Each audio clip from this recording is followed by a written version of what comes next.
विद्युत आवेश के बारे में हम डिस्कस करेंगे। यहाँ पर विद्युत आवेश जो होता है, एक्चुअली सबसे पहले हम देखेंगे विद्युत क्या होता है, क्योंकि विद्युत की कहानी बहुत जबरदस्त है ना। एक विद्युत के बारे में अगर हम बात करते हैं तो इसका इस्तेमाल कहाँ होता है, ये पता है, घरों में होता है इलेक्ट्रिसिटी के रूप में। इलेक्ट्रिक बल्ब जला रहे हो, टीवी चला रहे हो, है ना, जितनी सारी इलेक्ट्रॉनिक डिवाइसेस हैं और इलेक्ट्रिकल डिवाइसेस हैं, सब धारा पे चलता है।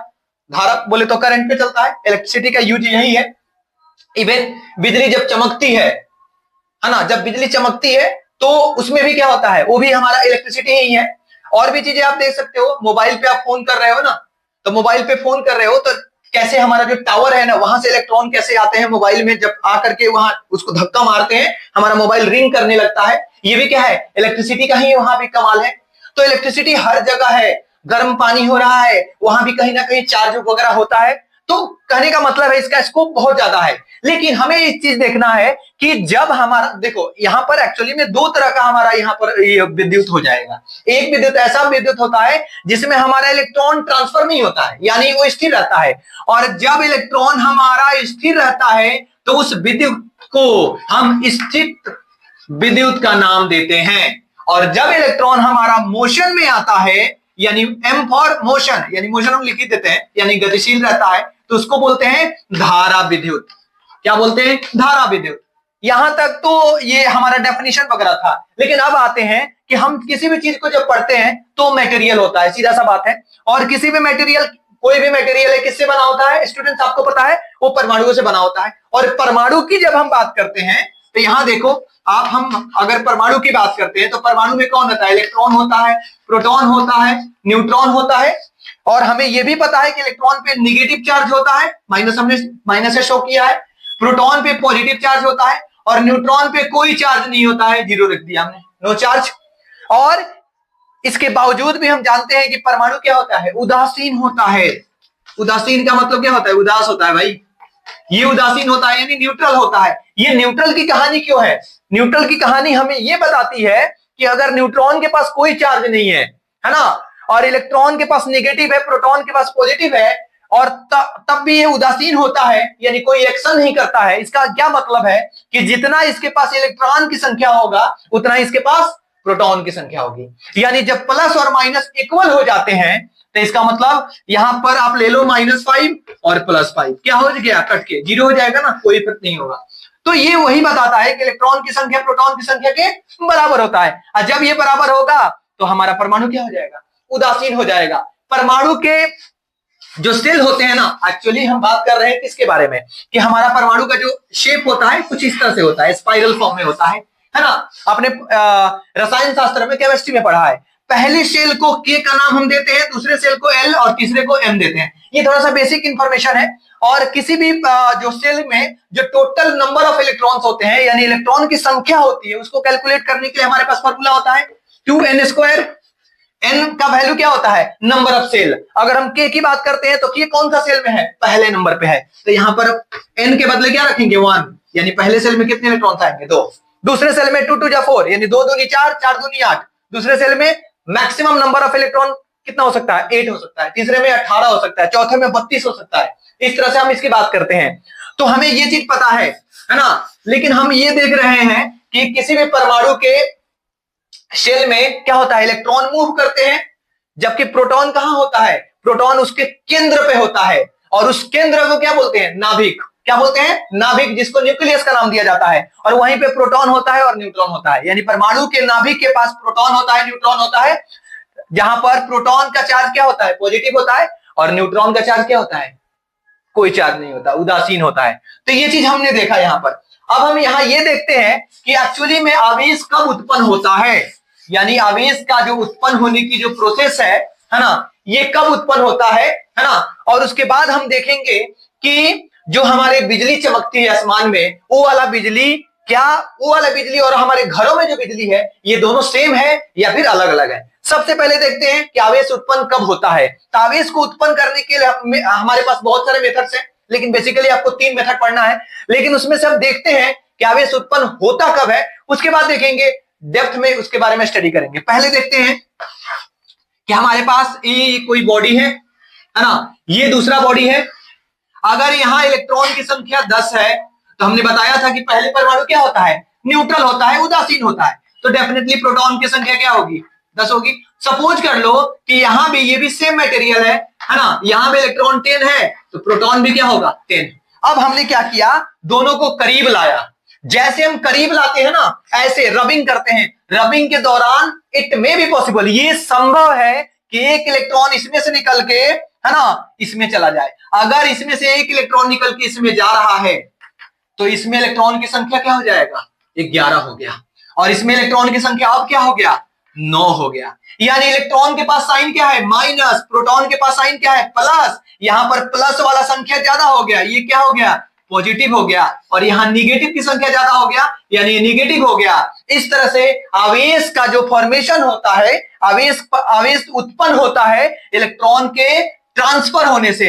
यहां इलेक्ट्रॉनों की संख्या में कमी आ गई तो ये धनात्मक हो गया, और यहां इलेक्ट्रॉनों की संख्या में अधिकता आ गई, ये ऋणात्मक हो गया। तो यहां पर आवेश का उत्पन्नता कैसे हो रही है, तो इलेक्ट्रॉन के मूव करने से। समझ रहे हो? तो अब ये नहीं डिस्कस करना है कि सर ये स्थिर वाला है कि करंट वाला है, मतलब एक इलेक्ट्रॉन यहां गया, अब वहीं पर रह गया, इस परमाणु के पास रह गया। तो हम तो स्थिति के बारे में बात नहीं कर रहे हैं, धारा के बारे में बात नहीं कर रहे हैं, बात कर रहे हैं कि आवेश हमारा इस तरह से उत्पन्न हो सकता है और होता भी है। आगे हम डिस्कस करेंगे और भी। तो यहां पर हमने देखा ये हमारा धन आवेशित हो गया और ये हमारा ऋण आवेशित हो गया। इसके बाद हमने देखा कि दो तरह के हमारे पास आवेश आ गए, ये धन आवेश और ऋण आवेश का मतलब एक्चुअली में इसको बेंजामिन फ्रैंकलिन नाम के एक वैज्ञानिक ने सबसे पहले डिस्कस किया था। वो चाहते तो अपने नाम पर भी कर सकते थे, लेकिन उन्होंने नहीं किया। क्यों नहीं किया, हम बात करते हैं। अब एक बात बताओ, अगर हम अगर यहां बात करते हैं, है ना, कि दो चार्ज को, ये जो आवेश है ना, अगर हम आवेश की बात करते हैं, हमने बताया कि आवेश हमारा माइनस और प्लस दोनों होता है, पॉजिटिव और नेगेटिव दोनों होता है, लेकिन इसके गुण क्या होते हैं। तो गुण के बारे में जब हम बात करते हैं तो गुण का मतलब क्या होता है, दो अगर चार्ज को हम लेके आते हैं, दो वस्तु को लेके आते हैं करीब, है ना, और एक के पास प्लस है दूसरे के पास माइनस है, तो ये दोनों जब करीब आता है तो ये किस तरह का मतलब व्यवहार करेगा। तो हमने क्या देखा कि प्लस माइनस या फिर माइनस प्लस दोनों को साथ लाते हैं, हमने देखा ये दोनों अलग अलग है, ये क्या कर रहा है, एक दूसरे को खींच रहा है अपनी तरफ, ये क्या कर रहा है, अपनी तरफ खींच रहा है, यानी इन दोनों में क्या होता है, आकर्षण होता है, यानी असमान आवेश को करीब लाने पर उनके बीच आकर्षण का बल लगता है। और जबकि ये पहला वाला था, और जबकि हम सेकंड वाला लेते हैं, जबकि हमने देखा कि समान आवेश को एक साथ करीब लाते हैं तो उसमें प्रतिकर्षण होता है। कौन सा बल लगता है वहां पर, प्रतिकर्षण का बल लगता है। समझ रहे हो ना। तो हमने देखा आवेश के बारे में, आवेश का एक स्पेशल मैजिक है, जब हमने अलग अलग चीजों को लाया, अलग अलग आवेश को एक साथ लाया, हमने देखा वहां पर क्या होता है, आकर्षण हो रहा है, सेम तरह का लाया, प्रतिकर्षण होता है। अब इसके बारे में थोड़ा सा हम देखते हैं कि आगे इसका और क्या इंपॉर्टेंस है, उसके बारे में थोड़ा डिस्कस कर लेते हैं। अब देखो यहां पर, अब इसके बारे में ये चीज तो हमने देख लिया। अब एक और चीज है, हमने बताया था वो बिजली की कहानी जो हमारे आसमान में होती है, क्या वो धरती पे जो हमारा बिजली है वो सेम होता है। तो इसको करने के लिए, है ना, उसको बोलते हैं, हमने उसका नाम दिया था, है ना, काइट एक्सपेरिमेंट।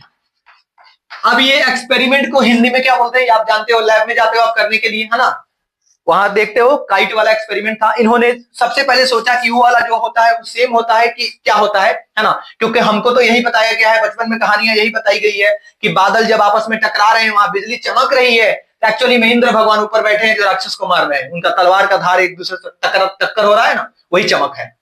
तो जाहिर सी बात है ये कहानी हमें पता है, लेकिन वहां पर भी एक वैज्ञानिक रीजन है, उसके बारे में हम डिस्कस करते हैं। सबसे पहले इन्होंने क्या किया था, पतंग, इन्होंने धागा से बांधा पतंग को और पतंग को उड़ा दिया। पतंग जब ऊपर जा रहा है उसी समय बादल आया, टकराया, बिजली चमकी और उनको कुछ नहीं हुआ, उनको कोई असर ही नहीं हुआ, उनका काइट ऐसे भी जा रहा था। उन्होंने सोचा कि धागा जो होता है वो अचालक होता है, चालक नहीं होता है, इसलिए वाली बिजली नहीं आ रही होगी।